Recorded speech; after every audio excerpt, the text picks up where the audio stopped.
2018년에 당선될 때 상황을 말씀드리겠습니다. 자, 벤저민 해리슨은 아까 말씀드린 것처럼 총 대통령 선거에서 1988년 대통령 선거에서 총 득표수는 그로버 클리브랜드 대통령보다 더 뒤졌지만 선거인단 수 확보에서는 더 앞질러 가지고 대통령에 당선됐다고 말씀을 드렸는데요.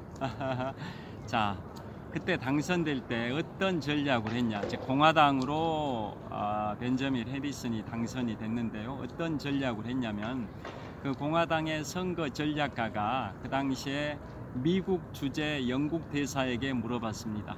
미국 주재 영국 대사에게 물어봤는데 뭘 질문했냐면, 영국 입장에서는 현직 대통령인 민주당의 그로버 클리브랜드가 당선되길 원하냐, 아니면은 상대당인 공화당의 벤저민 해리슨 후보가 당선되는 걸 더 희망하냐라고 물어봤더니 미국 주재 영국 대사가 답을 하기를, 우리는 보호무역주의를 주창하는 공화당 후보보다는 자유무역주의를 주창하는 현직 대통령 민주당 그로버 클리브랜드가 당선되는 걸 더 원한다라고 답을 했습니다. 그래서 공화당의 선거 전략가는 그것을 완전히 이제 이용을 한 겁니다. 뭐라고 이용을 했냐면, 그 당시에 미국의 동부 지역의 뉴욕시가 포함되어 있는 뉴욕주의 인구가 가장은 아니지만 많은 편이었습니다. 지금도 많은 편이죠. 미국의 50개 주 중에 뉴욕주가 인구가 많은 편인데요. 가장 많은 데는 캘리포니아주고 뉴욕주도 많은 편인데요. 자, 그래서 그 공화당 선거 전략가가 그 주미 영국 대사의 그 답변을 이제 악용을 한 겁니다. 어떻게 악용을 했냐면, 잉글랜드 계열과 아일랜드 계열 간의 이간질을 시킨 겁니다. 자, 현재 46대 미국 대통령 조 바이든 대통령이든 또 35대 대통령 존 F 케네디 대통령이든 미국 헌정사상 그 두 분은 유일하게 천주교 신자고 나머지는 다 개신교 신자이신데요. 35대 대통령 존 F 케네디, 현재 대통령 조 바이든, 이 두 분은 다 카톨릭, 역대 대통령 중에 딱 이 두 분만 카톨릭 신자이시고 나머지는 다 개신교 신자이시다라는 거 다 아실 겁니다. 그리고 존 F 케네디 대통령과 조 바이든 대통령은 공통점이 미국의 잉글랜드 계열이 아니라 아일랜드 계열입니다. 아일랜드의 후손입니다. 아일랜드와 잉글랜드는 앙숙 관계라는 거 잘 아실 겁니다. 그리고 정통적으로 미국의 역대 대통령들은 와스프라 해가지고 미국의 기본적으로 대통령이 되려면 기본 요건이라기보다는 기본 공통 특징이죠. 공통점이죠. 와스프라는 게 화이트, 즉 백인이고, 그 다음에 앵글로 섹슨 계열이고, 그 다음에 P가 프로테스탄트, 개신교란 뜻입니다. WASP 와스프인데요. WASP 와스프라고 하는데, 그건 결국은 미국의 대통령들의 공통적인 특징이, W는 화이트, 백인이란 뜻이고, 그 다음에 AS는 앵글로 섹슨 계열, 즉 잉글랜드 계열이란 뜻이죠. 앵글로 섹슨 계열, AS, 앵글로 섹슨 계열. 그 다음에 마지막 P가 프로테스탄트, 개신교 신도란 뜻이죠. 그래서 미국의 대통령들의 대부분의 공통 특징은 백인이고 잉글랜드 계열이고, 그 다음에 개신교 신자고, 그렇다라는 거죠. 그게 이제 주류 대통령들의 다수가 그랬다, 이런 뜻인데요. 반면에 존 F 케네디 대통령과 현재 대통령이신 조 바이든 대통령은 잉글랜드 계열이 아니라 아일랜드 계열, 아일랜드의 후손입니다. 그 다음에 개신교가 아니라 천주교, 로마 카톨릭이다, 이런 뜻입니다. 자, 그래서 그 23대 대통령 벤저민 해리슨이 당선이 될 때, 그게 1888년 대통령 선거인데요. 그 주미 영국 대사가 그 답변했던 그 내용, 즉 주미 영국 대사 입장에서는 현직 대통령인 그로버 클리브랜드보다 상대당인 공화당의 공화당 후보인 공화당 후보보다는 현직 대통령인 민주당의 그로버 클리브랜드가 당선되는 걸 더 원한다. 왜냐하면 공화당은 보호무역주의인데 민주당은 자유무역주의다 보니까 영국과 미국이 자유롭게 무역을 하는 게 더 좋으니까 현직 대통령인 민주당의 그로버 클리브랜드가 더 당선되는 걸 원한다라고 했더니 그걸 공화당의 선거 전략가가 악용을 해가지고 잉글랜드 계열과 아일랜드 계열을 이간질을 시키는데요. 그래서 그 당시에 이제 뉴욕주 인구가 많다 보니까 뉴욕주에 잉글랜드 계열도 있지만 아일랜드 계열도 꽤 많아가지고 그것을 다 이제 소문을 퍼뜨린 겁니다. 현직 대통령인 민주당의 그로버 클리브랜드는 친영주의자다. 영국에 친하다. 친영주의자다. 즉 잉글랜드에 친하다. 반대로 아일랜드를 적대시하는 경향이 있다. 뭐 이런 식으로 소문을 퍼뜨려 버리니까 결국은 아일랜드 계열, 뉴욕주에 있는 아일랜드 계열들이 현직 대통령인 민주당의 글로버 클리브랜드 대통령한테 표를 안 찍은 경우가 많았었다고 합니다. 그래서 현직 대통령인 민주당의 글로버 클리브랜드 대통령은 연임에 실패하고 상대당인 공화당의 벤저민 해리슨이 제23대 미국 대통령으로 1888년에 당선이 됩니다. 그러니까 그런 거 보면 정치라는 것은 정말 비정한 세계고 권모술수가 횡행하고 운도 많이 작용하고 그런 것 같습니다. 자, 그래서 그러면 이제 지금부터는 제23대 대통령 벤저민 해리슨에 관하여 말씀드리도록 하겠습니다. 자, 계속 뒤에 롯데월드타워와 올림픽공원의 평화의 문이 조명이 굉장히 멋있습니다. 자, 그래서 23대 대통령 벤저민 해리슨은 어떤 특징이 있냐면 그분의 할아버지가 대통령이라고 말씀드렸는데요. 그분의 할아버지가 9대 대통령 윌리엄 해리슨인데 그분은 바로 미영 전쟁의 영웅이고 지금까지 예전에 말씀드렸습니다. 제가 요즘 계속 자전거 퇴근길에 미국의 역대 대통령 세 분씩을 소개해 드리는데요. 과거에 이제 9대 대통령 윌리엄 해리슨 편을 참고하시면 됩니다. 자, 그래서 23대 대통령 벤저민 해리슨이 7살 어렸을 때 할아버지가 대통령에 당선이 되는데 테쿰스의 저주를 받아가지고 어제 또 테쿰스의 저주에 관해서 어제 또 소개해 드렸습니다. 자, 23대 대통령 벤저민 해리슨이 7살 때 그의 할아버지인 윌리엄 해리슨이 제9대 대통령에 취임을 합니다. 그게 1841년인데요. 테쿰스의 저주의 첫 번째 희생자가 돼가지고 대통령을 딱 1개월만 하다가 급성폐렴으로 사망했다고 소개를 해드렸었습니다. 자, 그래서 그 벤저민 해리슨은 어렸을 때 할아버지가 이렇게 대통령을 지낸 분이고 그 다음에 벤저민 해리슨의 증조 할아버지는 미국 독립선언서의 서명자 명단에도 있습니다. 미국 독립선언서가 1776년 7월 4일에 발표가 됐는데요. 거기에 서명자 명단에 벤저민 해리슨의 증조 할아버지가 이름이 올라가 있습니다. 그 증조 할아버지가 벤저민 해리슨하고 이름이 똑같다고 아까 말씀드렸습니다. 23대 대통령 벤저민 해리슨의 증조 할아버지도 이름이 벤저민 해리슨이라고 아까 말씀드렸습니다.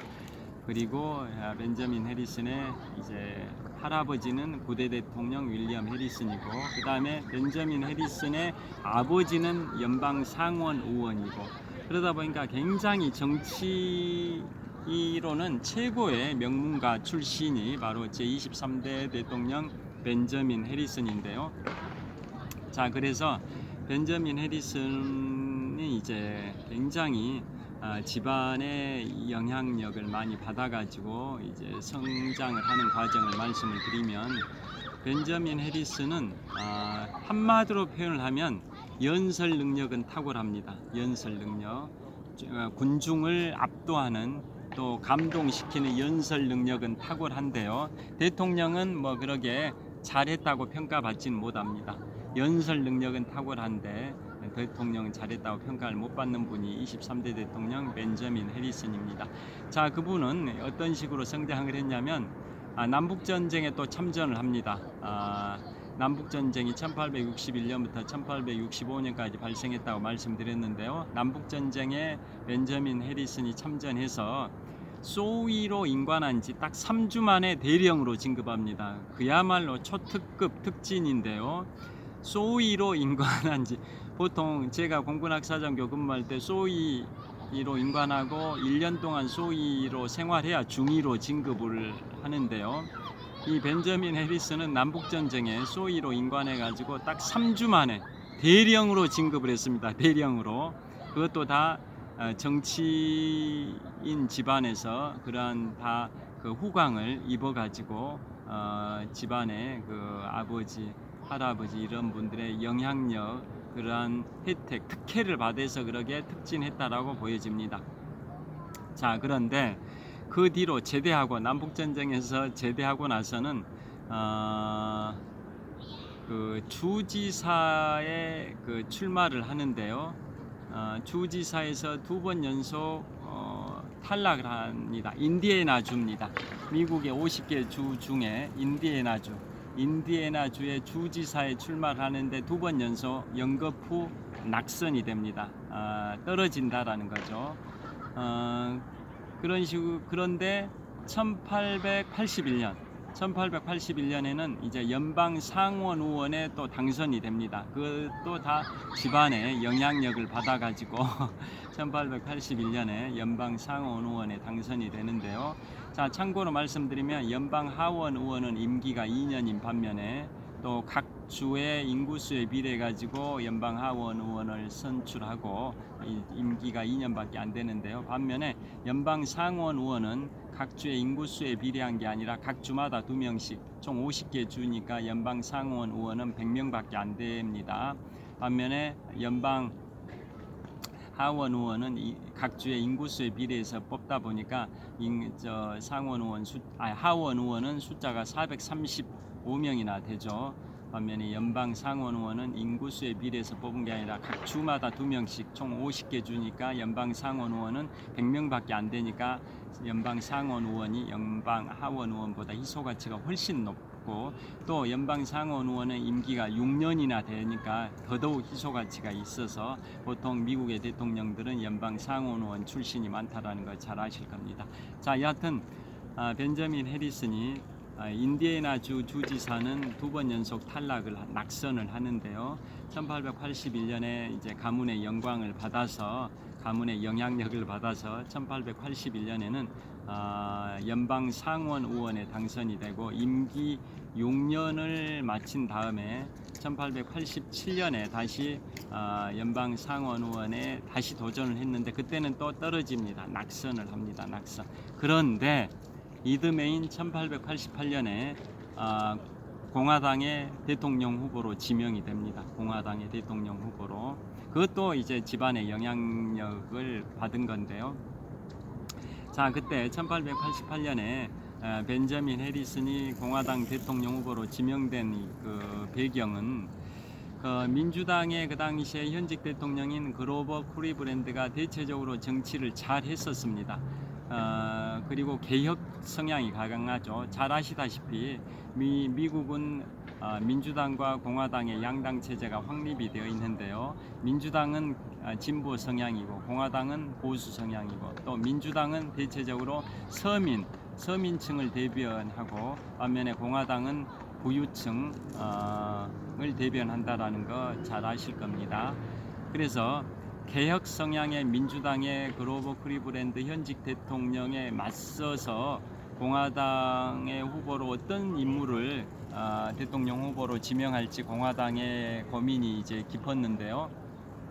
그때 공화당은 이제 아까 말씀드린 것처럼 민주당의 그로버 클리브랜드가 공화당 독주 시대 24년을 청산시키고 드디어 공화당의 24년 독주를 마감하고 그로버 클리브랜드가 민주당으로 1884년에 당선됐다고 말씀드렸는데요.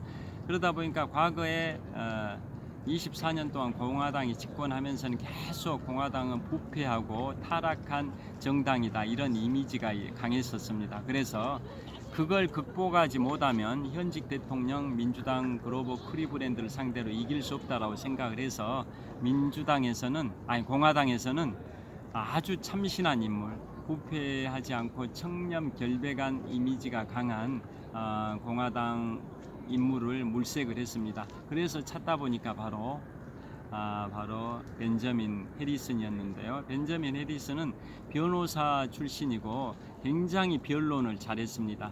그리고 큰 사건에 있어서 굵직굵직한 사회적으로 큰 이슈가 되는 사건에서 계속 승소 판결을 얻어내고 연전연승을 하는 그런 유능한 변호사로 활약을 했었고, 그 다음에 정치 연설 이렇게 대학 다니던 시절부터 토론회도 토론 진행도 잘했었고 연설도 잘하고 탁월했었습니다.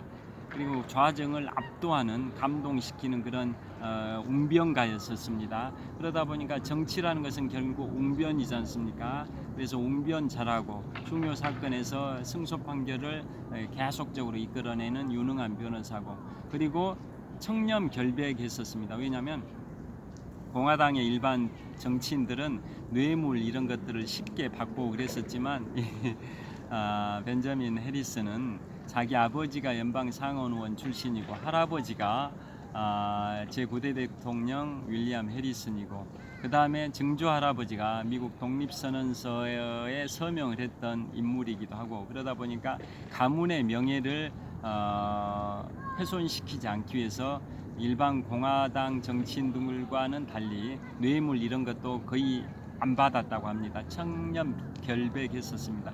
그래서 변호사로서 유능하지, 정치 연설 잘하지, 청렴 결백하지. 그래서 공화당의 기존 이미지인 타락한 부패 정당이라는 이미지를 이제 극복할 수 있는 적임자가 바로 벤저민 해리슨이라고 판단해서 공화당의 대통령 후보로 지명을 했고, 아까 말씀드린 것처럼 공화당 선거 전략가가 주미 영국 대사에게 물어봤더니 영국 입장에서는 현직 대통령인 민주당의 글로벌 크리브랜드가 당선되는 걸 더 원한다라고 답변하니까 공화당 선거 전략가가 그것을 잉글랜드 계열과 아일랜드 계열 간에 이간질을 시켜가지고 뉴욕주에서 아일랜드 계열들이 현직 대통령인 글로벌 크리브랜드에게 표를 안 찍고 경쟁 후보인 공화당의 벤저민 해리슨에게 찍게 해가지고 결국은 거기에다가 또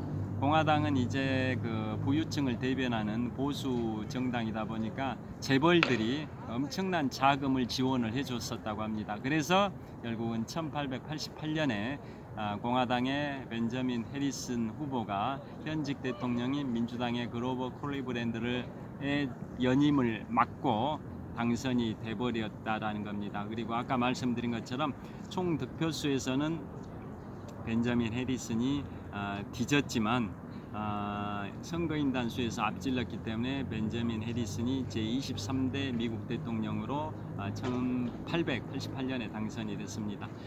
그런데 당선되고 나서는 이제 정치 국정 수행 능력이 어땠었냐면, 아까 한마디로 말씀드리면 연설은 잘했지만은 국정 수행은 잘 못했다라고 평가된다고 말씀드렸는데요. 공화당의 대통령답게 이제 보호무역주의를 취하다 보니까 외국에서 수입되는 물품에 대해서, 수입 물건에 대해서 관세를 높게 부과하다 보니까 미국 국내 산업은 어느 정도 보호가 됐을지 모르지만은 연달아서 다른 상품들 가격도 같이 올라버렸습니다. 인플레이가 발생이 됐습니다. 그래서 일반 소매 물가도 상승이 되다 보니까 국민들이 굉장히 인플레이션 때문에 고통스러워했습니다. 그래서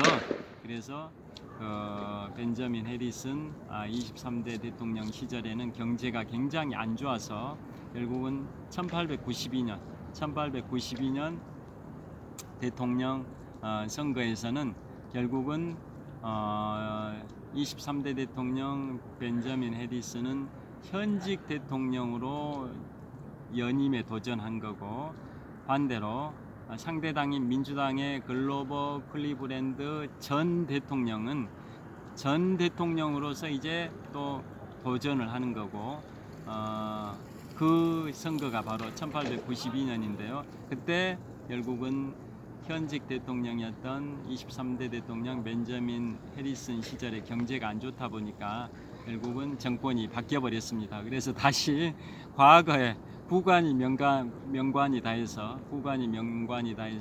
과거에 22대 대통령이었던 민주당의 그로버 클리브랜드가 다시 24대 대통령에 당선이 됨으로써 미국 헌정 역사상 최초로 대통령을 연임한 게 아니라 띄엄띄엄해서 두 번 대통령을 했던 유일한 케이스가 22대와 24대 대통령을 했던 민주당의 그로버 클리브랜드 대통령입니다.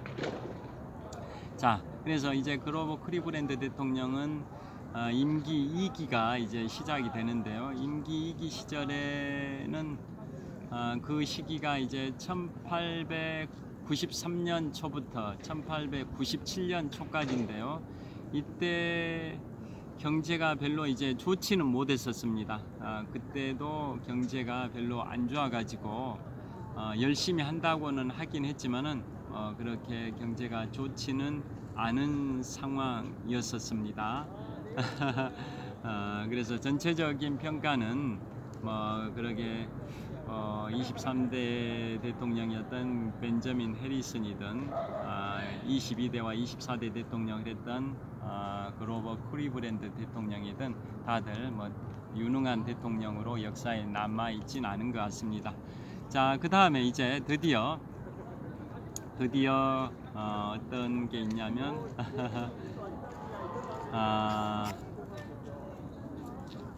그 다음에 이게 있습니다. 이걸 말씀드리겠습니다. 어떤 걸 말씀드리려고 하냐면요. 아까 22대와 24대 대통령을 했던 민주당의 그로버 클리브랜드 대통령은 미국 헌정 역사상 최초로 백악관에서 결혼을 했던 첫 대통령이라고 말씀드렸는데요. 그게 1885년 8월 대통령에 취임한 지 딱 한 5개월 된 시점이라고 말씀드렸고 27살 젊은 여성과 결혼을 했다고 말씀드렸고 그때 대통령의 나이가 48세, 영부인의 나이가 21살로 27세 연하의 여인과 결혼했다고 말씀드렸는데요. 그에 반해서 이제 그 후임자였던 사이에 끼어 있었던 23대 대통령 벤저민 해리슨 이분께서는 대통령 퇴임 후에 이제 1892년에 선거에서 당선이 안 되니까 퇴임을 한 거죠. 퇴임 후에 이분이 결혼을 이제 재혼을 하게 됩니다. 그러니까 23대 대통령 벤저민 해리슨이 1892년에 재선에 연임에 도전을 했는데 낙선이 돼가지고 93년 초에 퇴임을 하는데요. 퇴임한 때로부터 퇴임하고 이제 고향에 내려갑니다. 고향에 내려가가지고 이제 새로운 여성과 만나가지고 재혼을 합니다. 왜냐하면 그 23대 대통령이었던 벤저민 해리슨은 대통령 임기 3년 차였던 1892년에 영부인이 사망을 합니다. 대통령 임기 3년 차였던 1892년에 영부인이 사망을 해버리고 이제 임기 종반에는 영부인이 없는 상태에서 백악관 생활을 했는데요. 그러고 나서 그 해에 영부인이 사망했던 연도인 1892년에 대통령 재선에 연임에 실패해가지고 이듬해 1893년 3월에 임기가 종료되니까 고향에 내려가가지고 새로운 여인을 만납니다. 새로운 여인을 만나서 재혼을 하게 되는데요. 그때 자녀들이 굉장히 반대했음에도 불구하고 61세인가 62세 그 나이에 25살 연하의 여인과 결혼을 합니다. 62세였던 것 같습니다. 그러니까 대통령 퇴임 후에 고향에 가서 62세의 나이에 25살 연하의 여인이니까 37살의 여인과 재혼을 한다라는 겁니다. 자녀들이 반대가 심했었겠죠. 그럼에도 불구하고 새로운 여성을 만나가지고 25세 젊은 37살의 여인과 결혼을 했고, 이듬해인 그 퇴임 대통령 벤저민 해리슨의 나이 63세 때 딸을 낳습니다. 딸을. 그러니까 63세의 나이에 딸을 얻게 되는 겁니다. 대단합니다. 63세 딸을 이제 등남이 아니라 등려를 하게 된 거죠. 대통령 퇴임 후 4년이 지난 시점인 1897년입니다. 1897년에 63세의 나이로 딸을 얻게 됩니다. 등려를 하게 된 겁니다. 대단합니다. 그런데 그 전임 대통령이었던 그로버 클리브랜드는 27세의 연하의 여성, 즉 21살의 여인이고 27살 연하인 21살의 여인과 결혼한 분이 바로 22대와 24대 대통령을 했던 그로버 클리브랜드인데, 그에 반해서 후임자였던 23대 대통령 벤저민 해리슨은 대통령 재임 시절에 부인과 영부인과 사별하고 해임한 다음에 고향에 가서 새로운 여인을 만나서 결혼하는데, 그 여인은 25살 연하의 여인과 결혼했다, 이런 말씀입니다. 그리고 63세 딸까지 출산하게 된다, 이런 말씀입니다. 자, 그래서 지금까지 제23대 22대와 24대 대통령을 했던 민주당의 그로버 클리브랜드 대통령에 관해서 말씀드렸고요. 또 그 사이에 끼어있는 23대 대통령을 했던 벤저민 해리슨 대통령에 관해서, 공화당의 벤저민 해리슨 대통령에 관해서 말씀드렸고요. 이번에는 마지막으로 제25대 대통령 윌리엄 맥킨리 대통령에 관하여 말씀드리겠습니다. 윌리엄 맥킨리 대통령. 자, 윌리엄 맥킨리 대통령은 1896년에 당선이 됩니다. 1896년이면 근대 올림픽 제1회 대회가 열렸던 연도입니다. 근대 올림픽 제1회 대회가 그리스 아테네에서 1896년에 있었고, 그 이듬해인 1897년에 우리 대한제국이 선포됐던 연도인 1897년에는 세계 최고의 마라톤 대회인 보스턴 마라톤 대회가 1회 대회가 있었던 게 1897년인데요. 그 1896년 제1회 근대올림픽이 아테네에서 열렸던 그 연도에 제25대 대통령 윌리엄 맥킨리 대통령이 당선이 됩니다. 자, 이분은 공화당으로 당선이 되는데요. 이분의 당선의 의미는 어떤 의미가 있는지를 또 말씀드리겠습니다. 아까 22대와 24대 대통령으로 민주당의 그로버 클리브랜드 대통령이 당선된 그 정치적 의미는 공화당의 24년 독주를 막고 민주당에서 대통령이 당선됐다라는 의미가 있다고 말씀드렸는데요. 이번에 25대 대통령으로 1896년에 당선된 윌리엄 맥킨리 대통령은 정치사적으로 어떤 의미가 있냐면요. 제18대 대통령 율리시스 그랜트 대통령이 연임에 성공한 이후 20년 동안은 다 연임에 실패했습니다. 22대와 24대 대통령을 했던 그로버 클리브랜드도 연임을 못한 거죠. 연속적으로 당선이 돼야 연임인데 22대와 24대 띄엄띄엄 했기 때문에 연임을 못한 거죠. 그래서 제18대 미국 대통령 율리시스 그랜트는 남북전쟁 당시에 북부군의 총사령관 출신이라고 며칠 전에 소개해드렸는데요. 그 18대 대통령 율리시스 그랜트가 대통령을 했던 게 1869년부터 1877년까지 8년 동안 공화당으로 8년 동안 대통령을 했습니다. 그래서 임기를 마친 게 1877년인데요. 그로부터 20년 동안은 율리시스 그랜트 18대 대통령이 임기를 마친 때로부터 20년 동안은 연임을 한 사람이 없었습니다. 그런데 20년 만인 1897년에 임기를 시작한 제25대 대통령 윌리엄 맥킨리 대통령이 이제 20년 만에 연임을 하게 되는 대통령이 됐다, 이런 뜻입니다. 그래서 1896년 대통령 선거에서도 윌리엄 맥킨리가 당선되고 또 1900년에도 재선에 성공을 합니다. 연임에 성공을 합니다. 그런데 연임 임기가 시작되고 한 5개월 만에 암살을 당하게 되죠. 암살을. 여하튼 뭐 재선에 성공했다, 연임에 성공했다 이런 뜻입니다. 자, 그래서 윌리엄 맥킨리는 어떤 분이냐면 공화당으로 대통령에 당선이 된 분인데요. 자, 이분은 쉽게 한마디로 말씀드리면 미국 제국주의의 시작을 열었던 대통령이 바로 제25대 대통령 윌리엄 맥킨리입니다. 미국 제국주의, 임페리얼리즘이라고 하죠. 제국주의라는 게 임페리얼리즘이지 않습니까? 제국주의라는 건 쉽게 말씀드리면 이런 거죠.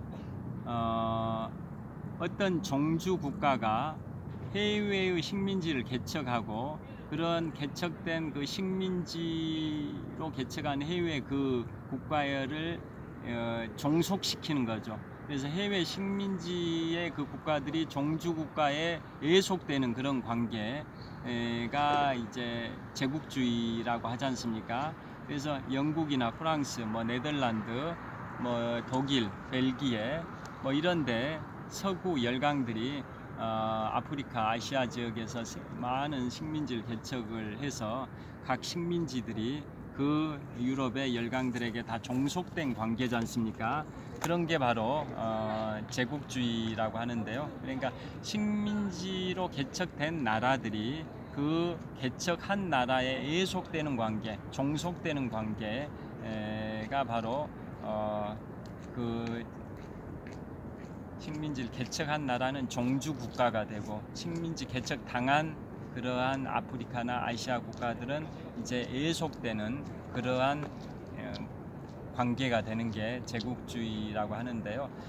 서구 열강들은 뭐 프랑스, 영국, 네덜란드, 벨기에, 독일 이런 데는 먼저 서세 동점의 시대, 즉 서양의 세력이 동양을 점령해 나가는 서세 동점의 시대에 그 서구 열강들은 먼저 1800년대죠. 1800년대에 먼저 앞서서 서구 식민지들을 개척했고 가장 그 중심, 그래서 맹활약을 했던 나라가 바로 영국이지 않습니까? 그래서 1837년에 즉위해서 1901년까지 무려 64년 동안 영국을 통치했던 해가 지지 않은 영원한 대영 제국을 건설했던 빅토리아 여왕, 1837년에 즉위해서 1901년까지 64년 동안 영국을 통치하면서 5대양 6대주의 그 수많은 식민지를 개척했던 분이 영국의 빅토리아 여왕이고,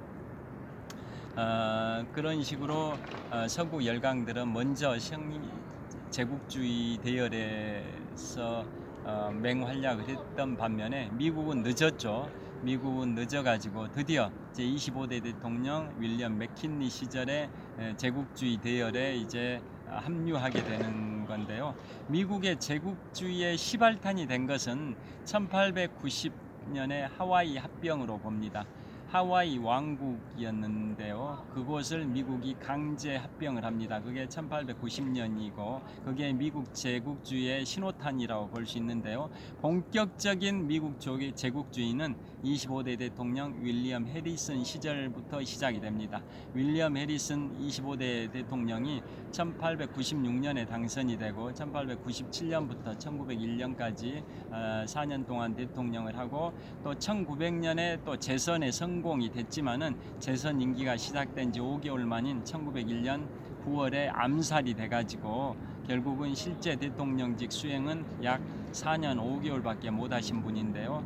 자, 그래서 미국 제국주의가 본격적으로 시작된 게 제25대 대통령 윌리엄 해리슨 때로 봅니다. 왜 그러냐면 그게 바로 그 본격적인 미국 제국주의 시작이 뭐냐? 미서 전쟁입니다. 미서 전쟁. 미국은 수많은 전쟁을 했었죠. 독립 전쟁, 미영 전쟁, 미국과 멕시코 전쟁, 또 그 다음에 이제 미국과 스페인 간의 전쟁이 드디어 발생이 됩니다. 그래서 미서 전쟁이라고 하면 미국과 스페인 간의 전쟁인데요. 자, 우리가 제2 외국어를 할 때 뭐 이런 표현을 하죠. 서바나어, 불란서, 독일어 뭐 이런 게라고 하지 않습니까? 자, 중국식 음차 표기로 우리가 유럽을 구라파라 하고 프랑스를 불란서라 하고 네덜란드를 화란이라 하고 이탈리아를 이태리라 하고 스페인을 서바나라고 합니다. 그래서 미국과 스페인 간의 전쟁, 즉 미국과 에스파니아 간의 전쟁을 미서 전쟁이라고 칭하기도 하는 이유는 미국과 서바나 간의 전쟁이다 이런 뜻입니다. 그래서 지금부터는 미서 전쟁이라고 하겠습니다. 그것은 결국 미국과 스페인 간의 전쟁을 의미합니다. 자, 미서 전쟁이 미국 제국주의의 이제 본격적인 시작이라고 보는데 그게 언제냐? 1898년입니다. 1898년 맥킨리 대통령이 25대 대통령으로 취임한 해의 이듬해입니다. 이듬해 1898년에 미서 전쟁이 시작이 되는데요. 그게 미국 제국주의의 본격화가 된 시점으로 봅니다. 왜 미서 전쟁이 발생이 되냐? 그것은 미국 바로 아래에 있는 쿠바가 원래 스페인이 지배하고 있었죠. 남아메리카는 대부분 브라질만 포르투갈이 지배하고 나머지 대부분은 스페인이 지배하고 있었지 않습니까? 그래서 쿠바 역시도 스페인이 지배하고 있었는데요.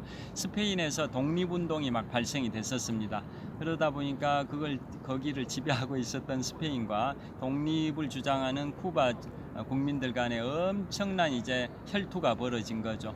그런데 그 쿠바에 미국의 기업들과 미국인들이 많이 진출해 있었습니다. 산업화가 급격히 진행되는 과정에 미국에서 해외 주변 국가에도 많이 해외 투자를 많이 했던 거죠. 그 중에 한 곳이 바로 미국 바로 아래에 있는 쿠바에도 미국 기업들과 미국인들이 많이 진출을 해 있었는데요. 쿠바에서 독립운동이 일어나고 그 지배하고 있던 스페인과 격렬하게 이런 혈투가 벌어지다 보니까 미국의 국민들과 미국의 기업들을 보호하기 위해서 미국의 군함이 그쪽으로 출랑을 합니다. 메인호라고 미국의 50개 주 중에 미국 북동부주 끄트머리에 있는 주가 메인주라고 있지 않습니까? 매사추세츠주에서 독립된 주가 메인주인데요. 그 메인주의 이름을 딴 메인호라는 해군 함정이 미국민들과 미국 기업들을 보호하기 위해 쿠바로 출항을 합니다. 그래서 쿠바의 아바나 항에 정박을 하고 있었는데 어떤 사건이 터져버리냐면 1898년 2월에 그 메인호 미국 군함에서 폭발 사고가 일어납니다. 그래서 그것에 대해서 미국은 스페인이 공격한 걸로 단정을 짓고 드디어 미국은 스페인에게 선전포고를 했는데요. 그래서 5개월 동안 미국과 스페인 간의 전쟁, 즉 미서 전쟁이 발생이 되는데 당연히 미국이 워낙 화력이 막강하다 보니까 미국이 승리했습니다. 그런데 나중에 그게 밝혀지기는 그것은 스페인이 공격한 게 아니라 미국 그 군함 메인호의 보일러실, 기관실이 폭발해가지고 일어난 거지 스페인의 공격은 아닌 걸로 진상조사위원회에서 나중에 밝혀졌습니다. 여하튼 그 미서 전쟁에서 미국이 승리해가지고 전리품으로 어디를 획득을 했냐? 전리품으로 획득한 데가 푸에르토리코, 그 다음에 괌, 그 다음에 사모아, 그 다음에 필리핀. 가장 중요한 전리품이 필리핀입니다. 필리핀. 자, 필리핀 잘 아시죠? 필리핀을 그때 전리품으로 획득을 했는데요.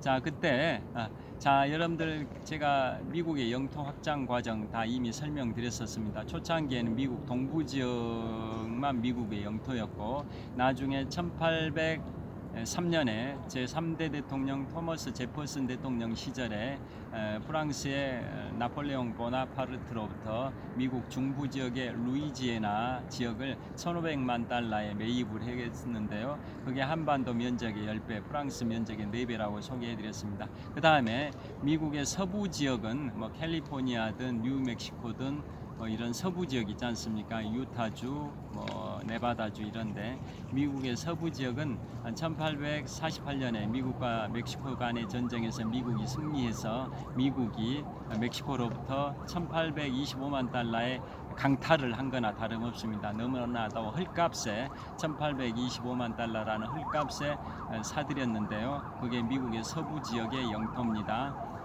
사실상 강탈한 겁니다. 미국과 멕시코 전쟁에서 미국이 승리하면서 사실상 빼앗은 겁니다. 그 다음에 참고로 1867년에는 알래스카를 러시아로부터 720만 달러에 매입을 했습니다.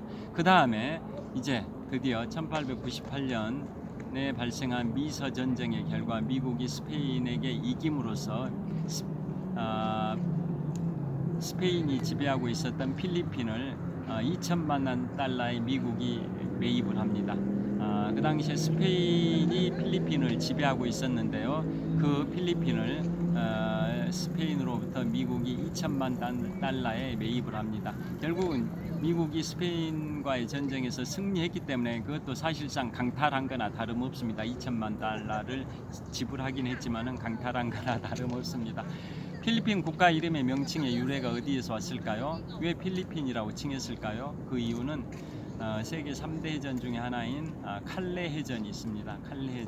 칼레 해전은 1588년 임진왜란이 일어나기 4년 전인 1588년에 영국의 엘리자베스 1세 여왕이 스페인의 펠리페 2세의 무적 함대를 격침시켜 가지고 영국이 승리했는데요. 그게 세계 3대 해전 중에 하나인 칼레 해전인데 그 당시에 스페인의 무적 함대, 스페인어로 아르마다 인베시블레입니다. 무적 함대를 스페인어로 아르마다 인베시블레라고 하는데요. 그게 임진왜란이 일어나기 4년 전인 1588년에 영국의 엘리자베스 1세 여왕이 스페인의 펠리페 2세의 무적 함대를 격침시킨 해전, 그게 칼레 해전, 세계 3대 해전 중에 하나입니다. 그때 스페인의 국왕이 펠리페 2세였습니다. 그래서 그 당시에 펠리페 2세 집권 당시에 필리핀이라는 식민지를 개척을 했습니다. 그래서 스페인의 국왕 이름인 펠리페 2세의 이름을 따서 필리핀이라는 나라 이름을 정한 겁니다.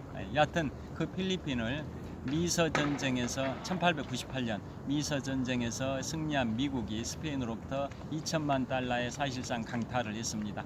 그래서 필리핀의 역사를 보면 스페인의 식민지가 됐다가 미서 전쟁에서 스페인이 미국한테 패배하면서 1898년에 2천만 달러의 미국한테 할양을 했고 그 다음에 필리핀에서 또 미국을 상대로 필리핀 국민들이 독립운동을 했지만 결국은 미국이 필리핀을 다 무찔렀고 그래서 1902년부터 미국의 통치가 시작이 됐고 그 다음에 1941년 12월 7일에 일본의 가미가제 특공대가 미국 하와이 진주만을 기습 폭격하면서 태평양 전쟁이 발발이 됐는데요. 그때 일본이 필리핀도 다 점령을 했습니다. 그러다가 1944년 10월 20일에 필리핀 레이테만 상륙 작전에서 더글라스 메가드 장군이 활약을 해가지고 1944년 10월 20일에 필리핀 레이테만 그 지역을 다 수복을 하긴 했는데 필리핀 전부를 다 수복한 것은 일본이 2차 세계대전에 항복했던 1945년에 전부를 회복했고 이듬해인 1946년에 필리핀이 이제 해방을 독립국가로 이제 해방이 됩니다. 그러니까 필리핀이 이제 해방된 건 1946년입니다. 미국 지배로부터 해방된 건 1946년입니다. 참고로 제주도가 원래 전라도 땅이었습니다. 제주도. 그런데 우리가 1945년 해방되고 이듬해인 1946년에 제주도가 전라도로부터 독립해가지고 별도의 도가 됐습니다. 그리고 뭐 10여 년 전에는 제주 특별자치도로 또 다른 모습으로 변모했는데요. 제주도가 전라도에서 독립한 게 1946년이었듯이 필리핀이 미국으로부터 독립한 게 1946년이다 이런 뜻입니다. 자, 그 다음에 맥킨리 대통령이 결국은 제국주의의 이제 본격화를 가져온 미서 전쟁에서 승리를 해서 필리핀이라는 그 큰 땅덩어리를 이제 사실상 강탈을 하게 된 거고요. 자, 그 다음에